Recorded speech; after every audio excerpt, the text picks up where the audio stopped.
Hermanos, muy buenos días, buenas tardes, buenas noches. Sean bienvenidos a las lecturas correspondientes al día de hoy, sábado 18 de abril del año 2026. En el nombre del Padre, del Hijo, del Espíritu Santo. Amén. Dios te salve María, llena eres de gracia, el Señor es contigo. Bendita tú eres entre todas las mujeres y bendito es el fruto de tu vientre Jesús. Santa María, Madre de Dios, ruega por nosotros pecadores, ahora y en la hora de nuestra muerte. Amén. Queridos hermanos, sean bienvenidos a las lecturas correspondientes al día de hoy. La primera lectura de Hechos de los Apóstoles, capítulo 6, versículo del 1 al 7. En aquellos días, como aumentaba mucho el número de los discípulos, hubo ciertas quejas de los judíos griegos contra los hebreos, de que no se atendía bien a sus viudas con el servicio de caridad de todos los días.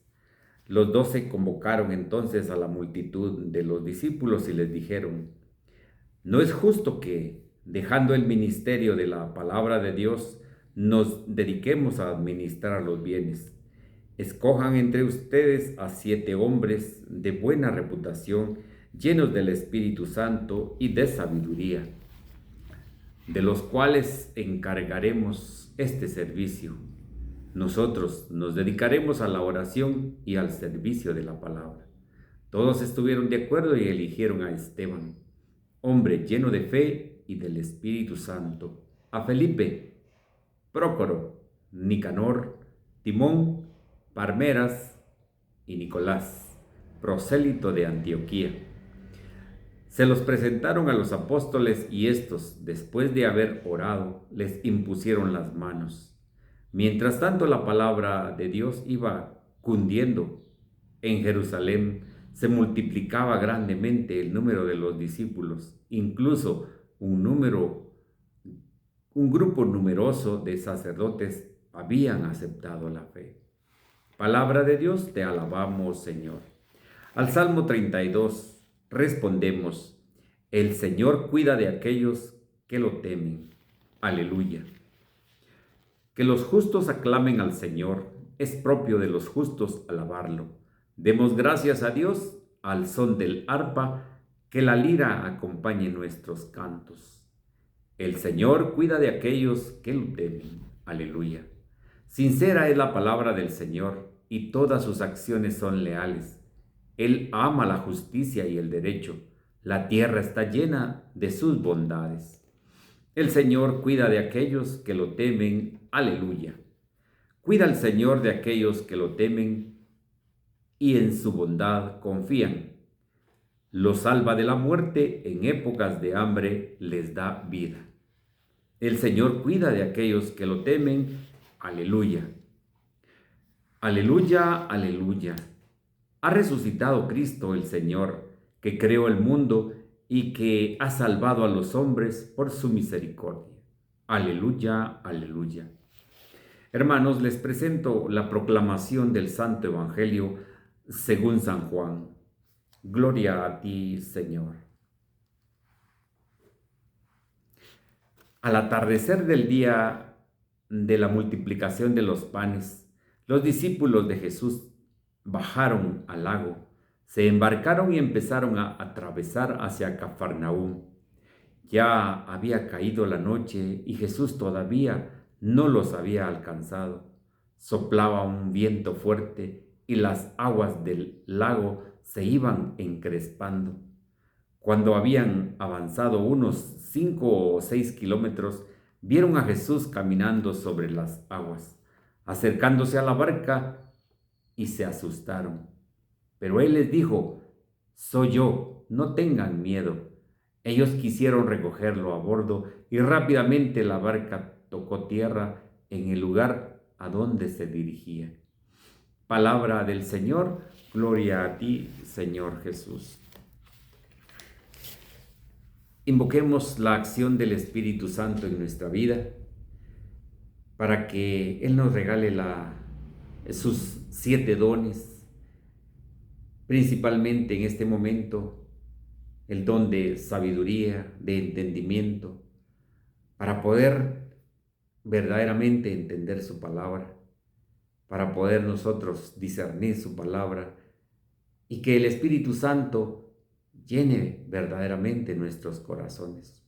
Digamos todos, ven Espíritu Santo, llena nuestros corazones de tu luz, de tu sabiduría, para interpretar tu palabra, no como palabra humana, sino como palabra de Dios, que es en realidad, y que ejerza su acción en nosotros los creyentes.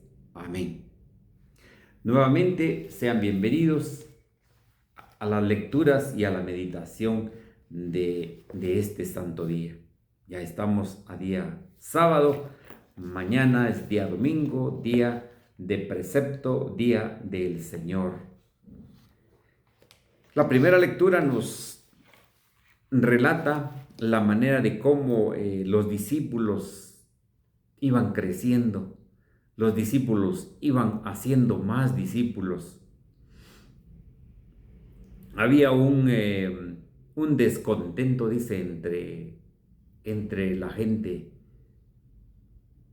porque dice que ya no se atendían bien a sus viudas. Y pues este pasaje está lleno de simbolismos también, porque recuerdan ustedes de que cuando nosotros hablamos de diezmo, cuando nosotros hablamos de ofrenda, el diezmo dice que es para las viudas y para los niños y para la gente pobre. Y precisamente el día de hoy pues hablan de viudas, y esto es el servicio, dice, de caridad para con esta clase de gente que no tiene a dónde ir, porque una viuda era despreciada en el pueblo de Israel. Una viuda tenía que tener por lo menos un hijo para poder ella tener un valor. Se recuerdan la viuda de Naín, aquella mujer que iba a enterrar a su hijo. Y lloraba ella porque su hijo había muerto, pero lloraba también por el desprecio que ya le venía encima. Pero recordamos el pasaje bíblico que Jesús pues le dice al joven, levántate. Y el joven se levantó. Fue un gran milagro el que hizo Jesucristo en ese momento para poder darle a la viuda esa fuerza para poder seguir adelante con su vida. Dice, los 12, dice, convocaron a la multitud de los discípulos y les dijeron, no es justo que dejando el ministerio de la palabra de Dios, nos dediquemos a administrar los bienes. Por eso es de que nosotros necesitamos, cuando estamos en un ministerio, cuando el Señor nos ha llamado para servir, para poder servir en lectores, en ministros extraordinarios de la Eucaristía, en coros, nos ha mandado a llamar a monaguillos, nos ha mandado, miren tanto servicio que hay en la iglesia, a ser catequistas, a estar formándose en un grupo. Cuando el Señor nos llama, pues nosotros no podemos estar haciendo con el servicio lo que se nos da la gana. Nosotros tenemos que cumplir con nuestro servicio, tenemos que cumplir con lo que se nos ha encomendado, pues. Porque se ve en los grupos que hay discordias. Unos hablan de uno, otros hablan de otros. ¿Por qué? Porque la gente no cumple como debe ser con su servicio. Y precisamente aquí los apóstoles nos dicen que ellos se dedicarán a la predicación, y dice que se dedicarán a la palabra de Dios, y otros se dedicarán a la administración de los bienes, a la administración de poder dar la ayuda que corresponde. Por eso es que en cada grupo, en cada parroquia hay diferente clase de grupos, porque bien dice el Señor que no a todos se nos ha dado dones, los mismos dones. Unos van a ser predicadores, otros oradores, otros visitar enfermos, otros llevar la Sagrada Eucaristía. Son dones completamente diferentes. Entonces, como nosotros como servidores hemos venido hablando, que así como los discípulos hicieron, nosotros tenemos que cumplir con lo que se nos encomienda. Nos llena de alegría cuando hay personas que se dedican a su servicio y verdaderamente lo cumplen como verdaderamente es.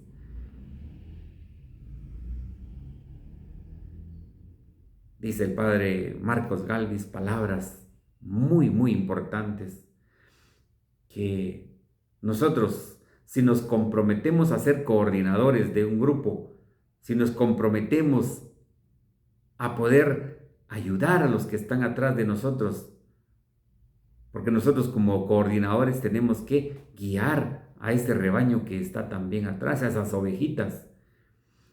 Pero dice el padre Marcos, no podemos solamente ir a sentarnos, ir a calentar banca, dice.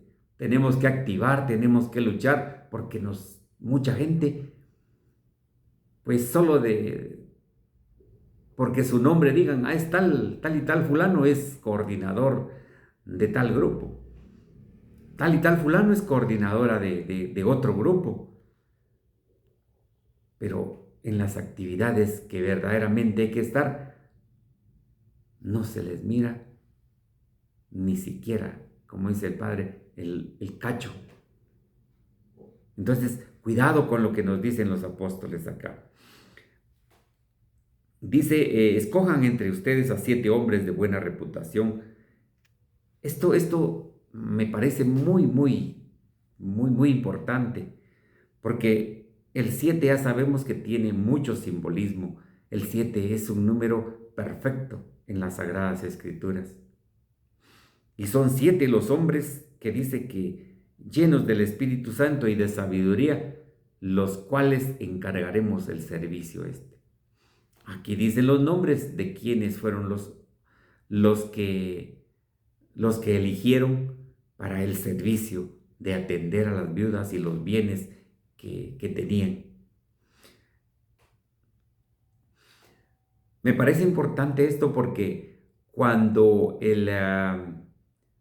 Moisés guiaba al pueblo hebreo hacia la tierra prometida, este hombre era como los apóstoles, que con él iba toda la gente por cualquier problema. Era un mundo de gente. Recuerden que el pueblo de Israel venía de Egipto, pero eran miles de personas las que venían. Era un pueblo completo. Y dice que se sentaba Moisés desde mañana hasta caer la noche, escuchando los problemas de la gente, dándole solución a los problemas. Pero dice que vino su suegro Yetro, el de Madián, vino a visitarlo y dice que se sentó en la tienda donde él estaba trabajando y le dijo, mira hijo, lo que haces es un trabajo digno, pero es un trabajo agotador. Le dio la idea, eso es bajo la acción del Espíritu Santo. Busca a personas que sean rectas, que sean buenas personas para liderar un grupo, para poder dar buenas soluciones, y encárgales este trabajo. Solo los problemas que tengan mayor peso, que te los traigan. Así lo hizo y Moisés descansó muy tranquilo. Ya su vida fue más tranquila en el camino hacia la tierra prometida. Y estos hombres de igual manera tuvieron la sabiduría del Espíritu Santo para poder encargarle a estos hombres la administración de los bienes y que vieran por las viudas. Dice más adelante, se los presentaron a los apóstoles después de haberlos elegido. Después de haber orado, les impusieron las manos.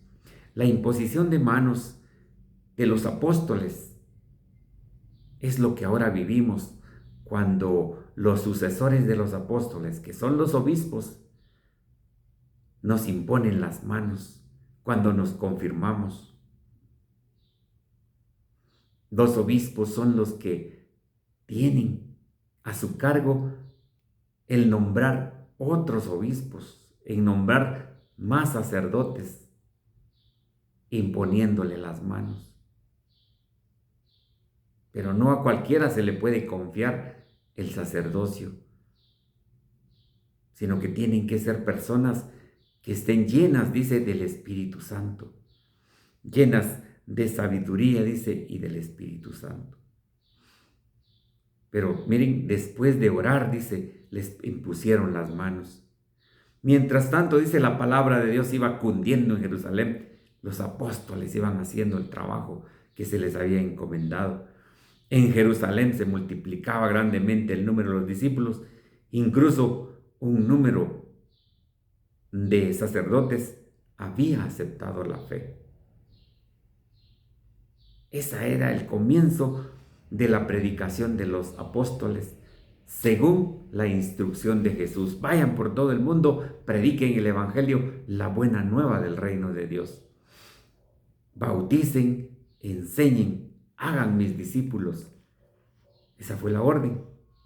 Bueno, estamos con un poquito de meditación sobre Hechos de los Apóstoles. Vamos con el Santo Evangelio. El Santo Evangelio meditado es el de San Juan, capítulo 6, versículo del 16 al 21. Ayer hablábamos un poquito de los momentos cuando Jesús cruzó o estuvo cerca del lago de Galilea. Precisamente hoy subí el video que les había ofrecido, las orillas del lago de Galilea, donde Jesús les tenía preparado a los apóstoles un pescado asado, pan, y cuando les gritó, muchachos, vengan a comer. Y los discípulos incrédulos no sabían si era Jesús, pero solo Juan, ese discípulo que es pilas, dijo, es el Señor. Y todos se acercaron a comer, pero nadie dice que se atrevía a preguntarle quién era. Entonces, vamos a ver lo que acontece en nuestro escenario, también el lago de Galilea. Al atardecer del día de la multiplicación de los panes, o sea, esto es continuación de la lectura de San Juan en su capítulo 6 de la multiplicación de los panes. Los discípulos de Jesús bajaron al lago, se embarcaron, empezaron a atravesar hacia Cafarnaúm.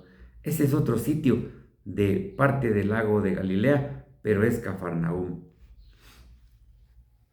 Otro dato así bien importante es el lago de Galilea, más o menos su tamaño, dice, son 22 kilómetros de largo y 12 de ancho.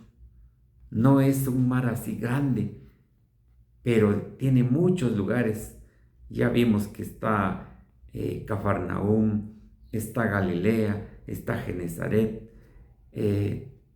Depende de dónde se encuentre, pero es el mismo lago. Entonces dice que los apóstoles se subieron a la barca y empezaron a navegar. Tal vez, probablemente Jesús ya les había dicho, porque en los evangelios sinópticos leemos que Jesús les dice que Él los va a alcanzar. Entonces ellos se embarcaron porque todavía ellos estaban un poquito como, pues, embotados en su cabeza. Ya hemos entendido esa palabra, embotados de su cabeza, incrédulos de haber presenciado la multiplicación de los panes. Estaban incrédulos, dice, todavía iban en la barca así, pero dice que ya había caído la noche y Jesús todavía no los había alcanzado. Bueno, la barca significa nuestras vidas. La barca significa que nuestra barca va por el mar, que significa el mundo, en donde nosotros tenemos angustias, nosotros tenemos, hemos perdido el rumbo, nosotros tenemos enfermedades, tenemos grandes problemas. Entonces la barca significa nuestras vidas. El mar, el mundo que nos ofrece tantas cosas que no son agradables a Dios. El detalle de San Juan es que ellos, dice, se llenan de miedo.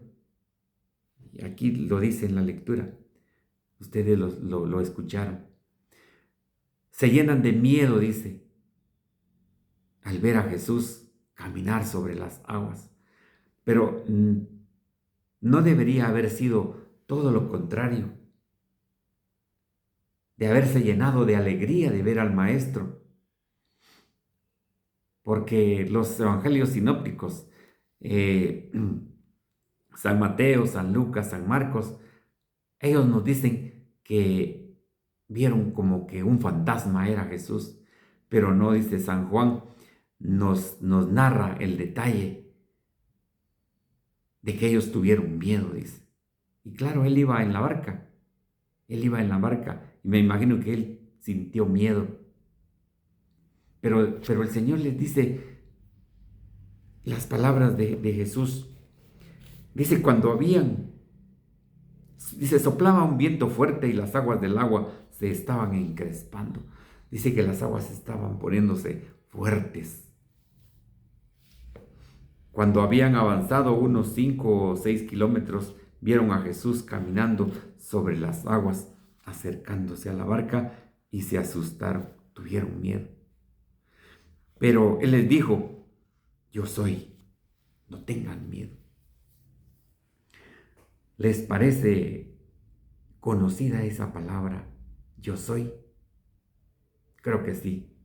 Todos hemos conocido y hemos escuchado este momento. Yo soy, no tengan miedo. Esto es lo que nos dice el Señor el día de hoy.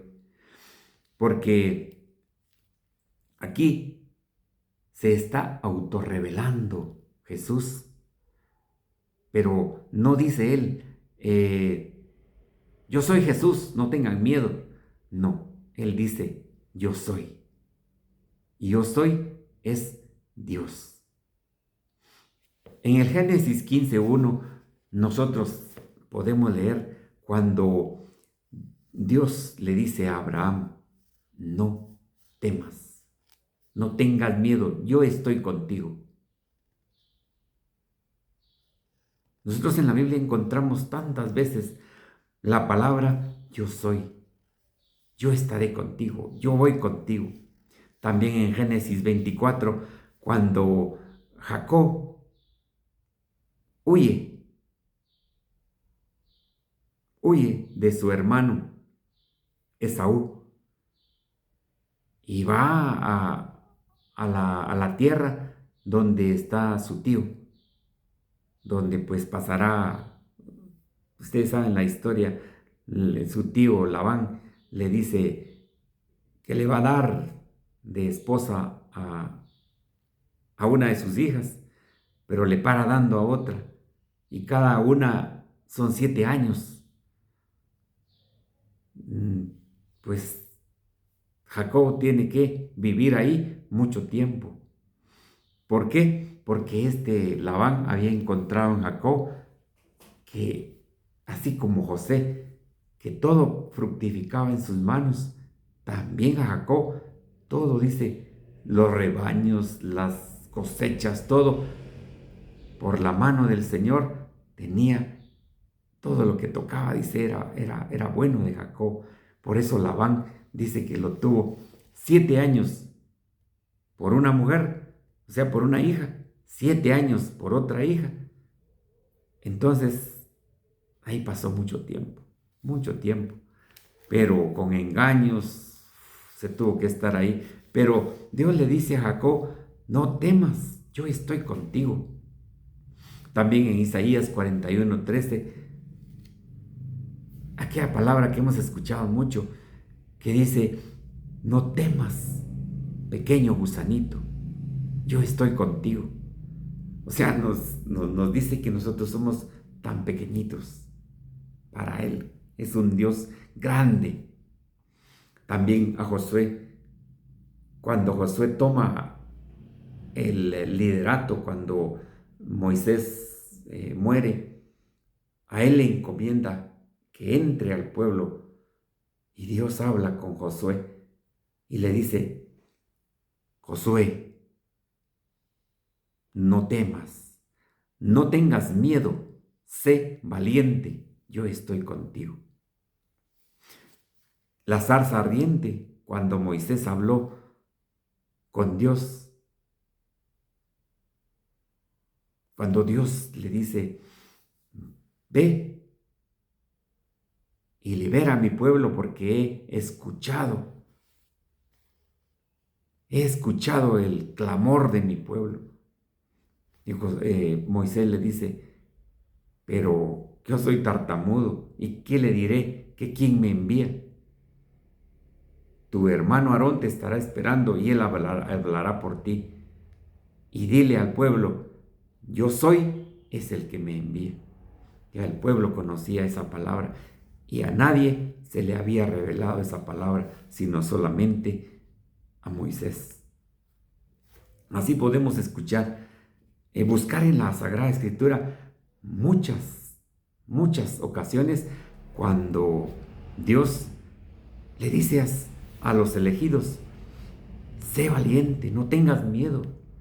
Así nos dice a nosotros, sea valiente, no tengan miedo, Dios está con nosotros. Jesús dijo, yo estaré con ustedes hasta el fin del mundo. Importante, importante.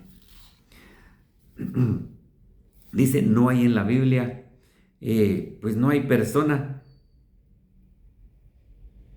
que camine en el agua, sino solamente Dios. Solo Dios puede hacer estas cosas. Entonces Jesucristo se autorreveló al decirles ahí, yo soy, y Él, el Dios, la segunda persona de la Santísima Trinidad, camina sobre las aguas hacia los discípulos.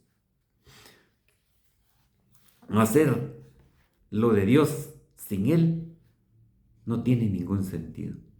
Los discípulos habían tomado la barca sin que nadie les dijera nada, menos Jesús. Tomaron ellos, decidieron irse para otro lado, pero aquí el Evangelio no nos narra que Jesús les haya dicho que se fueran.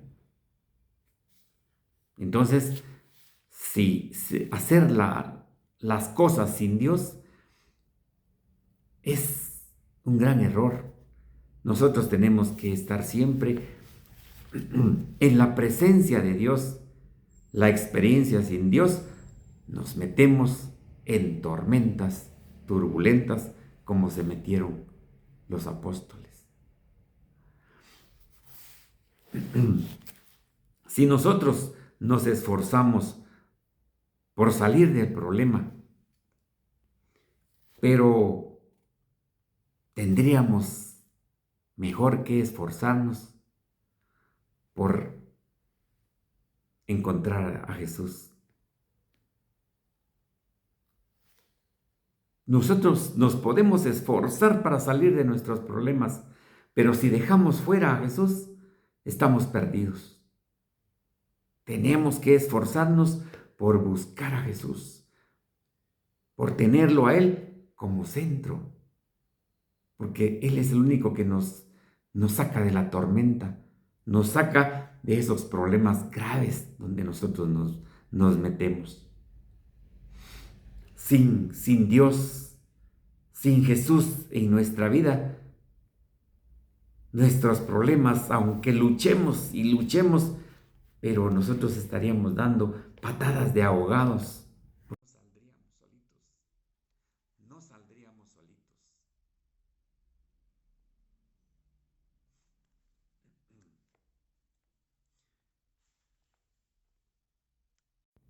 Entonces nosotros estamos siempre en esa barca y estamos luchando siempre por salir adelante. Termina diciendo el Santo Evangelio, ellos se quisieron recogerlo a bordo y rápidamente la barca tocó tierra en el lugar donde se dirigía. El Señor siempre está dándonos la oportunidad de poder salir adelante.